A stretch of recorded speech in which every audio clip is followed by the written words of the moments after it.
Hello. Today, I have a different kind of video for you. I'm going to have a conversation with my friend, Dr. Christopher Wells, and we're going to talk about expat life and planning for the move.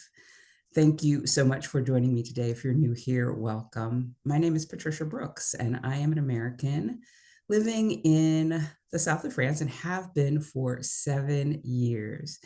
And on this channel, I talk about my life in France, about making a move abroad and how to find that confidence and courage so that you can live the kind of life you were meant to live.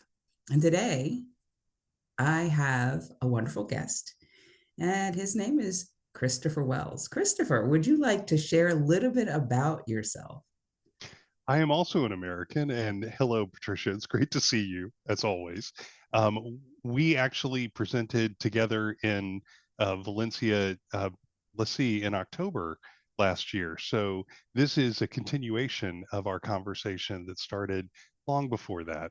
I am living here in Valencia because I fell in love with the city when I first moved here about 10 years ago.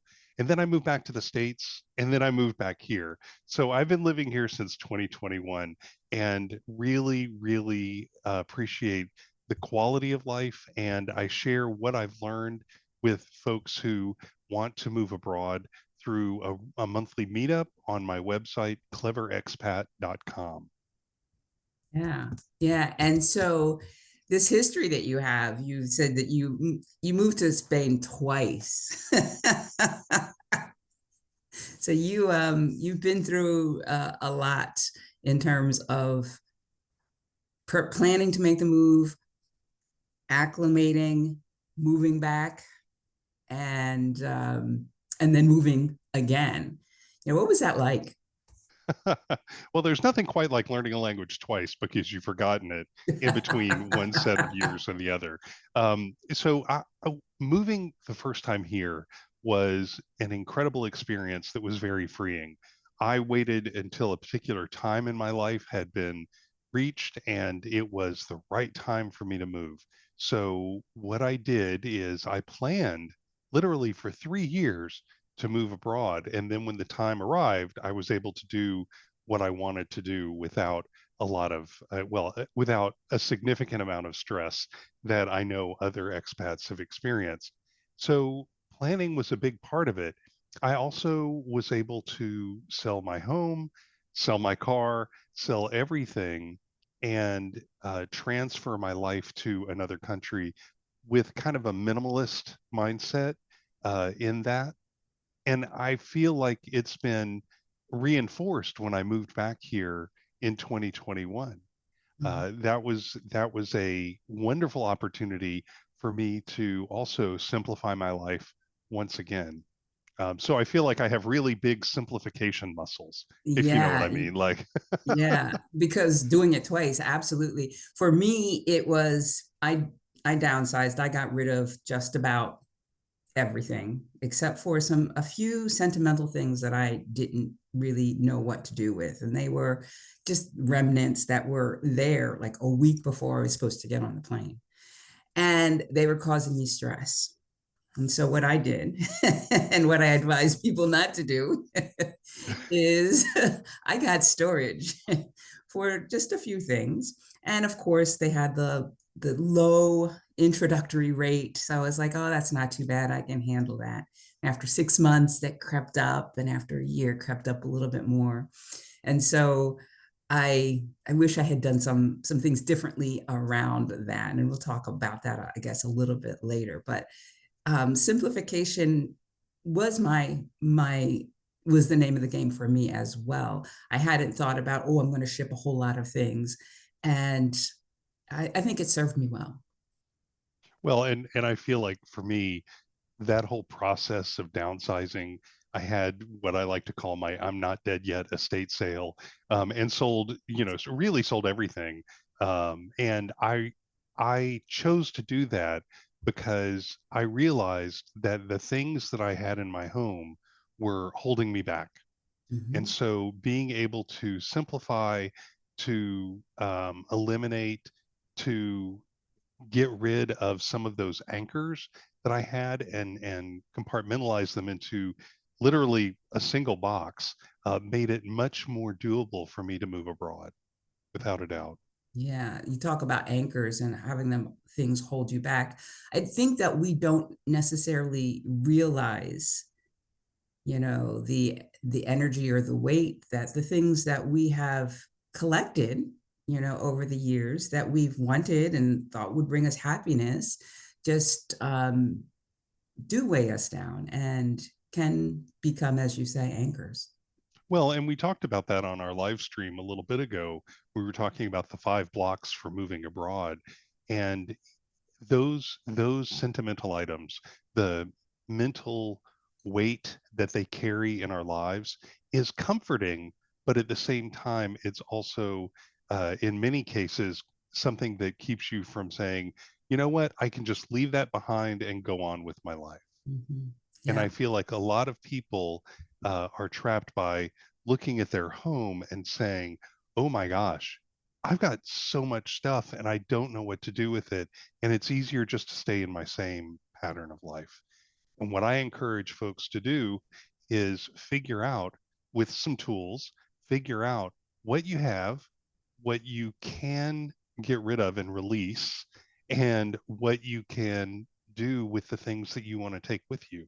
So yeah, definitely a multi-phase process. yeah. I think the first time that you moved,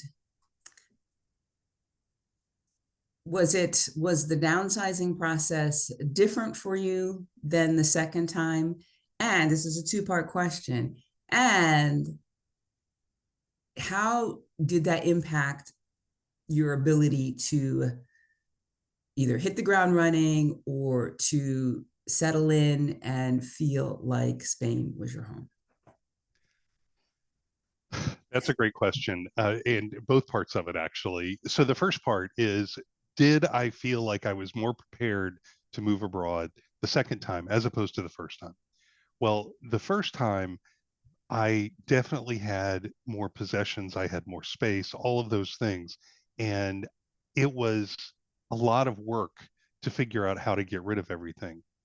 The second time, I knew exactly what I was going to have to do, and I was accused of stripping the walls a bit too early. I think I've told you this story that my husband was like, "Could you leave some of the things up on the walls?" It because the minute we figured out a date and a time and all that stuff that we were going to do and had some concreteness to our plans, I'm like, all right, time to pack. You were ready And to so go. I just went into this packing mode. Well, we moved in 2021, so we were kind of still in quarantine and we had lots of time at home. And what else am I going to do? So getting rid of everything was much easier in a sense. Like emotionally, I was ready to leave all that behind. Yes. But when I moved when I moved the first time, I have to tell you that for those 3 years that I was planning, I was anything that I bought, I was thinking, am I going to take this with me? And if I wasn't going to take it with me, then I probably didn't need it right away. If I did, those things were few and far between. Instead, I really focused on stopping consumption of things Yes. and shedding things that I could. I Mhm. spent a lot of time at like Goodwill and other donation centers taking things there so that other people could give them a home. Yeah. Yeah. All right, so the second part was, did it make my life easier when I moved here? And when I moved here the first time, I had basically a box that was 4 feet by 4 feet by 4 feet. It was a cube more or less. And I had packed everything I thought I would need while I was here and some suitcases. In my second move, I had a larger box, but we decided that we were going to do like a farewell tour of the US. So we we shipped our things Mhm. and they were gone. And we were able to empty out our home and clear that out. And then we went up to Minnesota, where my husband's family lives, and stayed with them for a good period of time, like 3 months.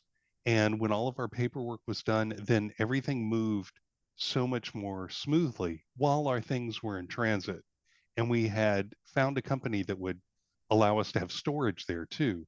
So we didn't feel like there was a rush for any of this. When we got to Spain, we called up the moving company and said, now's the time to deliver. And they were able to bring our things to us. In the meantime, we had a very pleasant life here, unencumbered by things. Was it a little sparse? Oh yes. Oh yes. Like like operating a whole kitchen with one pan and a couple of utensils is sparse, but it was easy to relax into our new groove because we didn't have a lot of things to organize. Yeah, it sounds like you really learned from that first time around. And I didn't have a first time around. So, what I wish I'd known was that shipping, even that small amount of things that I just couldn't figure out what to do, would be an option financially. I didn't go down that path, early in my planning, because I thought, oh, it's just going to be so expensive. And so that's why I just said, I'm just getting rid of everything. And then when I couldn't get rid of those sentimental things, those few sentimental things, and there was a week left, I felt boxed in and went for the storage. And so I guess that's what I wish I had known. That I guess it wasn't really a knowledge, it was a limiting belief that I had. I wish I didn't have that limiting belief, because then I would have looked into it and I would have said, oh, okay, maybe I can ship some things. And in fact, what I could have shipped probably twice as much, for the same price, but I didn't have twice as much because I'd gotten rid of so very much. And did you feel like a lightness of being when you had gotten rid of the bulk of your things? Yes, it was free. It was really freeing. I didn't feel like I had so much attachment. Like I said, there were some sentimental things, but I think it was easier for me, I think, like you, to get rid of the things, because I had to clean out my dad's house after he passed, right? So that was hard, because it was like, oh, this was my dad's, and he was the for my first parent to die, or first biological parent to die, where I had to deal with that. And so everything was so sentimental. Oh, do I want to let go of this, let go of that? And so I wound up accumulating a lot of things in my townhouse that were his, that I probably wouldn't have otherwise, right? Exactly. And then, after my mom died 3 years later, I had to go through her things. And that was the house that I had grown up in. And so I was more attached to those things, but there was no space in my house. So I had to let go of things that I think I was more attached to, you know, from my mom's house, because I couldn't absorb anymore. And so then getting rid of, downsizing things in my own house felt like a breeze. Hey, that is an excellent perspective. And I think a lot of the folks who are watching this channel really feel that way too. Like they have adopted things from other people in their life and they are struggling with what to do with that now because there are sentimental components to that. And those aren't easy to untangle. And by the way, if you find this content helpful, go ahead and give this video a like, a thumbs up, and follow Patricia's channel because these are the things that we like to present. This is what we really want to do is help other folks go through this process with so much less stress than we did. That's one of the biggest reasons why Patricia and I kind of resonate with each other so well is because we have very similar stressors and we've overcome them in similar but very powerful ways that are unique to each of us. So we've been able to really come up with some strategies that can help folks. And now I that kind of leads me into another thing. What do you wish you had known before starting the planning, packing, and minimizing process? You know, I think the thing that I wish I'd known was that it was going to take I think I gave myself a really good head start when I realized that or when I was even just thinking about making a move abroad. Didn't believe it was possible for me, but I was like, I had the dream. I started doing what you did, stop buying so much stuff, started looking at things and giving things away to Goodwill. But what I wish I'd known was that it was just going to take so long to empty my house, right? It just seemed to just expand to fit that whole time that I had allotted. And I think if I had known that, perhaps I would have reached out for help sooner, because in that last week and a half or 2 weeks, I reached out to former coworkers who were good friends and said, "Hey, you want to come and help me clean out my house?" And I was so surprised how willing they were. They were there, they brought their family, their children, and they took carloads of stuff to Salvation Army or Goodwill. And because I couldn't have done it otherwise. Those last 2 weeks, there was still so much that I had to take care of. And so I think I wish I had realized that it was going to take as long and that I hadn't waited to ask for help. That is a really good point. And I feel like one of the strengths that I had going into this was that I knew that I was going to sell my house. I knew that everything had to go. And I was able to connect with somebody who was an estate salesperson, and she walked me through the process, gave me a lot of handholding at that point the first time I moved. Now, the second time I moved was a little bit different because we didn't have enough to have an estate sale. It wasn't that kind of environment. However, what we did do is we started selling a few things through like Craigslist and whatever. And so what I learned the second time around was the people who come and buy things from sales sites like Facebook Marketplace and so on, ask them if they'd also like this or they like that, and give them the option to take more than what they are originally paying for. The exact same thing happened multiple times where someone would come in and say, "Oh, yeah, I really would like, to be able to purchase that, but I don't really have the money on me right now." And we're like, "Take it, take it, take it." And that happened. We were getting rid of our dining room table and chairs, and somebody came and looked at it, and they're like, "Oh yeah, we'll pick this up on Saturday." And so when they came to pick it up, we had moved a number of different things into that part of the house along with the table and chairs because we knew we were getting rid of it all. And they asked if they could take anything else that we might want to get rid of. And we were like, feel free to help yourself to this area. And they did. They took a bunch of things because they were part of a community that had just moved into our area. And so there were a lot of people that they knew that needed things. Mhm.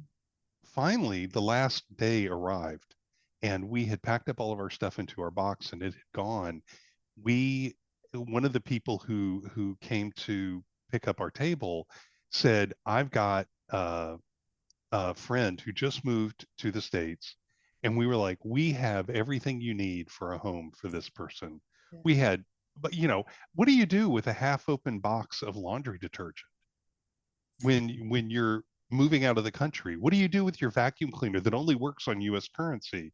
So we were able to kind of give the rest of the things in a way that made us feel good about it and allow us to say, well, that's done, move on. Yeah, yeah. I like how you did that. It's kind of like I remember as I was a waitress when in high school and when I was in university. And one of the things they say, you want to upsell, they're buying a burger. Would you like some fries with that? Right? It's kind of like that. It sounds to me like you have learned a great deal about the move abroad process, about the planning of it, the strategy all behind it. And we are putting on a workshop on March 22nd of 2025. And we're so excited about that. And we have a framework, a model that we will use in order to um, help you figure out this process so you don't have to learn the hard way like we did. So Christopher, did you want to go ahead and talk through what that framework looks like? Absolutely. And this is something that Patricia and I have talked through multiple times because it's what we did and we understand the road bumps along the way, right? Mhm. So the first thing that we really focused on is our why. Why are we doing this? Why is this move important to us? Once you've solidified the why, everything else, every other decision that you make connects back to that why and helps the whole process go much more smoothly. So once you figured out your why, then you go into planning, packing, and minimizing. What that means is to plan, what we're talking about is what tools can you use to understand what you have and really, here's the magic, what you need. Yeah. two, two very different concepts. Packing, we're going to talk about shipping. We're going to talk about how to understand what other people have done and why it worked for them and may work for you or may not. So we have some examples from folks that we've worked with. We have ideas about how to prepare your world, your possessions for packing, and things that you may want to take with you, or you may want to figure out an alternate route for rehoming those items or changing the format of them so that you can take them with you in another format. And then there's minimize. And so I don't know how often people really think through the minimization process, but over time, things kind of creep into your house. And so we've got some really good strategies for recognizing when those things have crept into your home and saying, do I really need this? And being able to minimize those things that come in and eliminate those things that may not fit your current reason for living abroad. Back to that why. And then we also, kind of as a bonus, are going to talk a little bit about maintaining that minimalist mindset with fewer anchors attached to your things and attached to your possessions. If you can undo those anchors, then taking a trip for a weekend doesn't seem like such a big deal, or going to see a friend for a day doesn't feel like such a big deal because you realize that your home is there to enjoy when you're there. And you can minimize what you have to take care of on a day to day basis. And maintaining that is a big part of it too. So we're going to talk about things like timing and things like the mindset that you have to eliminate things. It's all going to be part of this course. Yeah, you talk about the, plan, pack, minimize, and I think minimize has two components, two phases of it, because depending on what your time frame is to move abroad, maybe you're moving abroad in a year or 18 months or maybe even 2 years. It's not too early to start, this process. But if you're moving abroad in 2 years, you're going to want to minimize where you are now. So Yes. that's a part of it. And then once you are living abroad, depending on your why and your aim for living abroad, that maintenance piece there is really important. And so I think, as you say, timing, knowing the timing of when, you know, to do all of these things is vital. Well, and I can only encourage people to start now. Mhm. And that is one thing that Patricia and I have both shared our understanding of. When is the time to start thinking through the things that you have and minimizing them? Yesterday, that was when.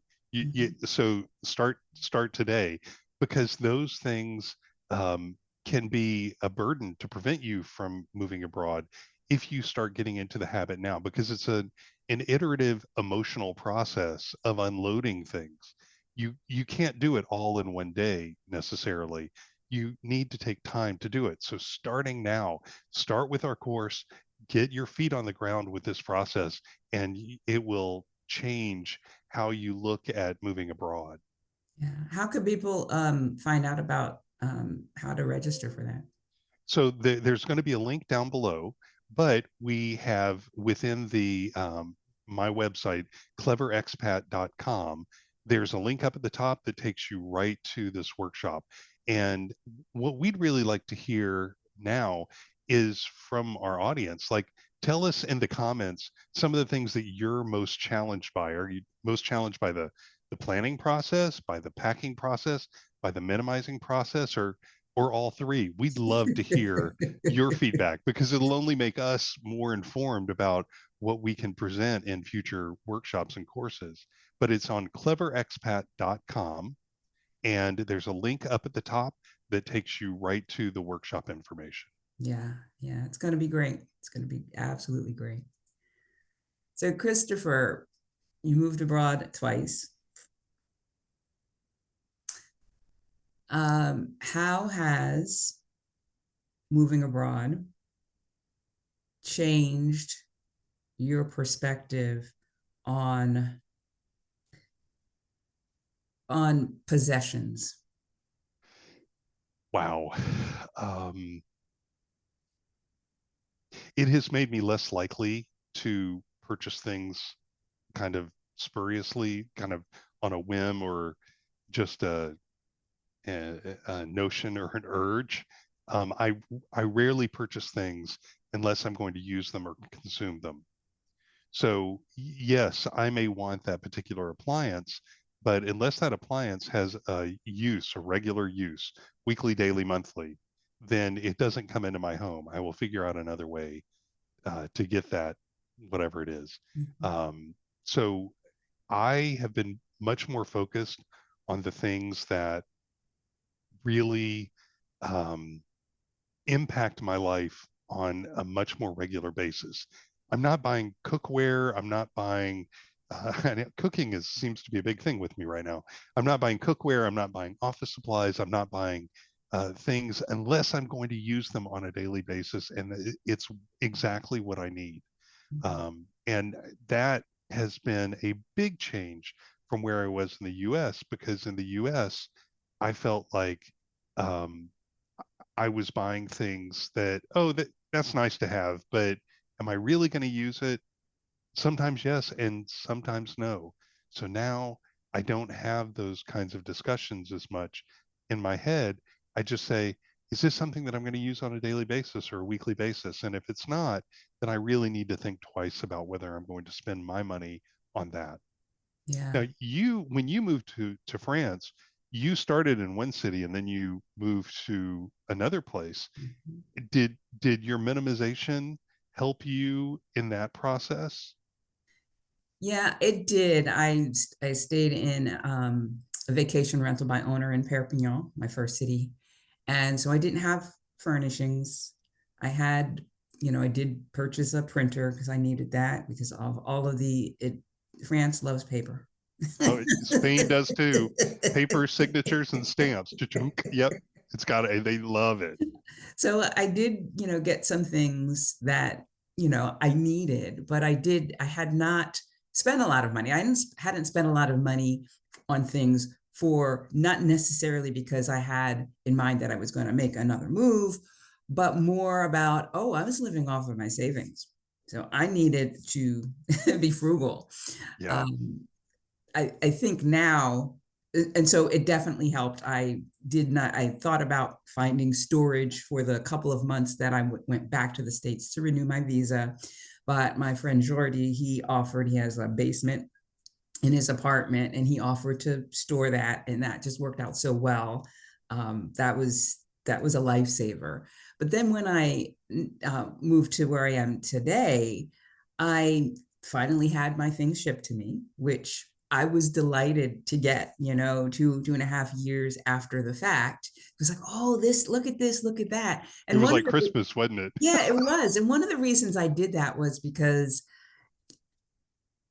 they're part of my history, right? And as I, was thinking about dating or, you know, getting married or whatever, I thought having these items to show this person would really help them understand who I am. And so that was a big reason I said, just ship it. But now it's sitting in my spare bedroom, right? I don't look at them every day, right? So it was nice, and I'm glad I have them, but it takes up space. Additionally, in terms of things, I don't, for me, in my experience here in France, it's not as easy to buy things online as it is in the United States.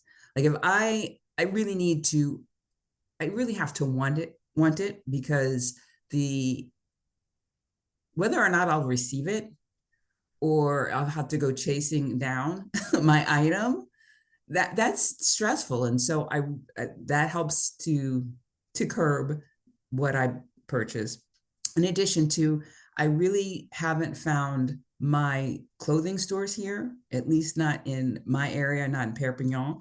So I don't do a whole lot of clothes shopping. And so that has limited or reduced the amount that I accumulate. Now, that's not to say I don't have papers and stuff that I could definitely deal with and get out of my space. But in terms of buying a lot of things that I wind up not using, that doesn't, that has reduced. I think that's a really good point. You also, like, we also went back to the US for a period of time, for Varia visa things and to see family. And I think that your option of having Jordy help you with the space that he had for your things, I think that that is fantastic. And you also said that your coworkers came and helped you with your process at the last minute. Mhm. Tell me, who helped you go through the process in general? Did you have a coach? Did you have somebody who kind of walked you through the process, or every once in a while you could check in with and say, "Hey, I'm feeling crazy. Is this normal?" Kind of thing? Well, I didn't have a coach necessarily for the downsizing, minimizing process. That was on me. I think that I did have a coach, and the coach helped me to get the belief that moving to France was something that was possible for me, right? Because since 2014, 2015 timeframe, I had in my mind, oh, maybe I could live in a French speaking country. And at first it was Canada. And then I thought about the winters there. And then in 2015, in 2015, I had my first trip to Paris, France. And I thought, yeah, I could see myself living here, not in Paris, but in France. And so, early on, I had this idea, this dream, but deep down, I didn't believe that that was something that I could do. And so I did hire a coach in January of 2017 because at that point I knew that I needed to make this move abroad. I had this urge that, yeah, this is something you need to do and you need to do now. And so I hired that coach, and the coach helped me to. It was a money block that I had, right? Much like the money block around shipping, right? It was. I don't know how much it's going to cost me to live in France for a year on a visitor visa, and I was afraid to look at my savings, to look at what I had, to see if that would be possible. And so, instead of looking, I avoided. Right? I had this dream. I wanted to do this thing. Didn't believe I could do it because how am I going to finance it? But was afraid to, do the natural thing, look at my bank account. And so after our first conversation, she asked me that, or during our first conversation, she asked me that, and that was my homework. And because I agreed, and because I knew what I say, I had to do it. And that was the thing that helped me get unstuck. And then that was when, I said, okay, I really need to tackle my things. And so there was the coach, but that was in the very beginning of my process, not during the time I was downsizing and planning and applying for visas and stuff like that. Wow, that's very um, encouraging for finding folks to help you kind of move through the process. Mhm. And I have at various points in my life when I've had to downsize, I've had people who have been so kind to help, and we've actually had folks in our class that um, their daughter was like, "I will help you come clean the garage of all your things," and they've made great strides in getting closer to their dream simply because they are eliminating that anchor. And I always encourage folks to say, all right, ask your friends to just come and sit with you. They don't have to do anything. Just be there while you evaluate all the things in this particular room or that particular room. And then buy them lunch. Give them something and spend that time talking and connecting with that person because they obviously have an interest in your well-being. Otherwise, they wouldn't be there. And so I've found that asking a friend to come help me while I clean something out has been really, really wonderful way to reconnect with that person and also have um, an objective eye on the things that I feel are just too dear to get rid of. And I've told you this story before. I mean, I have all my yearbooks from elementary and high school. Why? Why? I don't talk to any of these people. Why do I have those yearbooks? They are sentimental items that I brought with me to Spain for no good reason other than I'm very attached to them. In the future, though, I may not feel that way, and I may be able to let them go. But right now, they're part of my life. Do I look at them every day? No, but they are an artifact of who I was before, Yeah. and I want to keep them, Mhm. you Yeah, know? absolutely. Absolutely.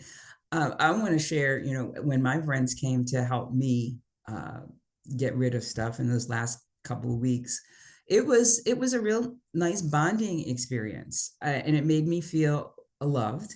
And I I have fond memories of that, those that crunch time because of that. And additionally, they took loads of stuff to Salvation Army, but some of the stuff they're like, "Oh, I like this picture. Can I have it?" I'm like, "Yeah, it's yours." My mom was a music major, and so and she played the piano, and she had a metronome that at the time I wasn't playing my flute, so I didn't really have any use for it. And my friend Joe, his son plays guitar, and he was there helping me. And he's like, "Oh, can I have this?" And I'm like, "Sure." Right? I wasn't. There was really no attachment. It was my mom's, but there was no, "Oh, I play the flute and I want to." It was not that. And so now, when I talk to Joe, he says, "Oh yeah, that the metronome's still being used." And that makes me feel good that my things that were dear to me, uh, are being used and being appreciated. Equally dear to someone else. Yes, yes. Equally dear to someone else. Mhm. Yeah, and I think that that is just a wonderful perspective. I appreciate you sharing that because the same thing has happened with some things in mind. My a table that I had gotten when I was in the early '90s um, from a friend that was their house table, but they had changed their table, and that she was like, "Do you want to buy this?" So I bought the table and six chairs, and it ended up in my place for a long time and used it a lot, loved it. But then when I was downsizing, I didn't have space for the table and six chairs. So a friend of mine who lived in Washington, D.C. at the time took the table and chairs, and now it lives in Arizona. And when I visited her a year and a half ago in Arizona, I was like, oh, this fits perfectly here, you Mhm. know?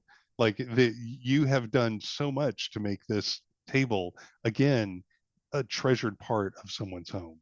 Yeah, yeah. And it feels good. It does. It does.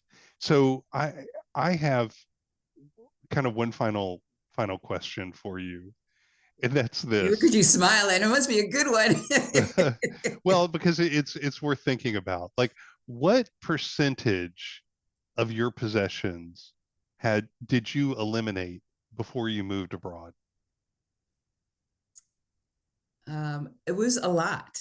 It was, I did, when I shipped, I had one piece of furniture that I shipped, and that was the high chair. It was a Pennsylvania Dutch wooden high chair, beautifully crafted, that I tried to sell. I mean, I wasn't really attached to it, but nobody wanted. And so that was in storage.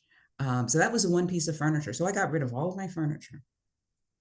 Um, I had I have a security blanket that's still on my bed. It was my mom. It was a blanket that I bought for my mom. I don't know if it was the Christmas or maybe two Christmases before she died. And that was under that when she died. And my cat was Tabitha was on top of that, right? So there's just a real strong connection, right? So that was something that I shipped early, right? I didn't wait the 2.5 years. That came early. Um, but I would say I got rid of 95% of my stuff. I mean, I did not have a lot left. I have to say that that's about my number too, 90 to 95%. And it getting rid of those things and knowing that they had either been purchased at the estate sale or donated after the estate sale, or in the second case, went to somebody who needed them. It, that the positive benefit for me was that that meant that I was contributing to my community. Mhm. I didn't need the tax write off from donations. I didn't need I didn't even need to know who they went to, as long as I knew that they were going to be used. Mhm. That was my goal. And some things, of course, you couldn't, because it was time to discard them. So it it was an overall process, and it took a while. And that's the thing that most people think, oh, today is the day I'm going to do this thing, and they get overwhelmed. It's an iterative process. Start with a bookshelf. That's it, one bookshelf. Start with that junk drawer that we all have in the kitchen, you know, the one, and get One. rid of yeah, right. No, no, no, just one. Just start with the junk drawer. That pile of papers on your desk, go through that pile of papers. Those are all steps along the way, and the more you do that, the more you're able to isolate your emotions from the reality of what you want your life to be, connecting back to that why. The more easily you can say, oh, I don't need this. This doesn't fit into who I'm going to be in the future. And I got rid of 90 to 95% of my stuff, um, including appliances, including a car, including, I mean, like everything. Yeah. And it was really an interesting process for me, because I felt like I came out of that able to breathe a lot more easily. Yeah. Yeah. And ready for your new life in Spain. For sure. Yeah. For Yeah. sure. Yeah, it's the whole process. I've been in France for 7 years, and you've been in Spain this time for 4 years. Yeah, almost 4 years. All Yeah. right. The whole process of moving abroad and of living abroad is life changing, right? And everybody says, "Oh, it's life changing," but it really is, because it changes you in ways that you never imagine.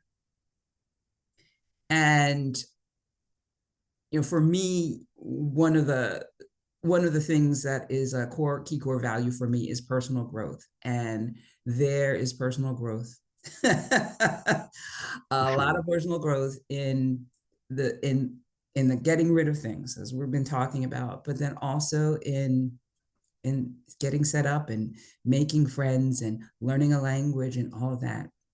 And for me, this whole this whole journey has been it's been scary at times, it's been stressful at times, but it has been so worth it. I would do it 100 times over. It's a powerful learning experience, to say the least. Mhm. And you as a person, like I as a person, have learned so much about myself in the Mhm. process. So personal growth for sure. Learning how to accept being wrong about almost everything, also great personal growth. But the process itself, at the end of the day, I feel like I am more me than I've been Mhm. ever. Mhm. And I Yes. know that sounds kind of weird, Authenticity. but No, yep. yeah, yeah. Mhm. And knowing that I can rely on myself in new and different ways, being able to define who I am in another country. Mhm. All of those things are things that are part of this expat journey. But starting with your physical possessions, you can make such a difference in your life now before you have any details ironed out about where you want to go. Planning, packing, and minimizing, going through our class, going through those steps, you come out of it ready to kind of tackle the world.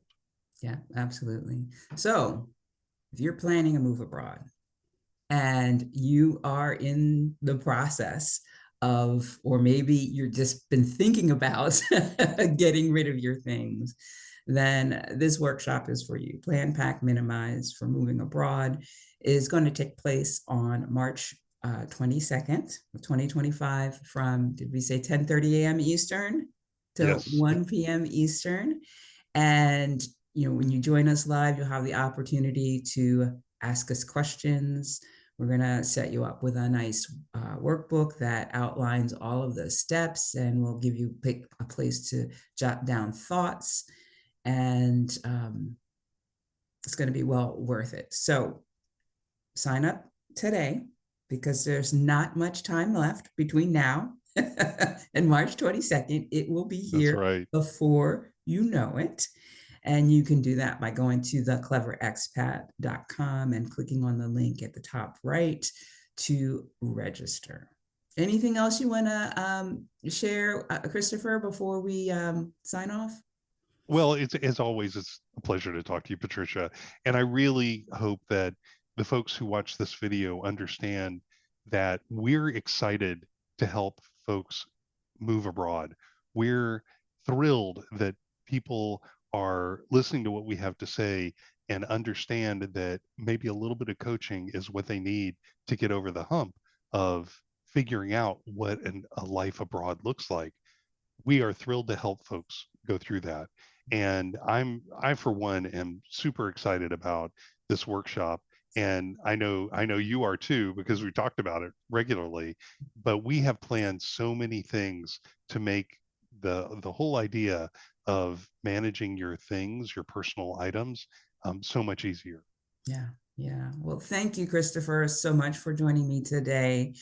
Um, I want to thank everybody for uh, tuning in, and we look forward to seeing you at Plan, Pack, Minimize. Woohoo! If you enjoyed this video, be sure to give it a thumbs up, share it with friends, subscribe, and I will see you again next time. Bye for now. Take care, everybody.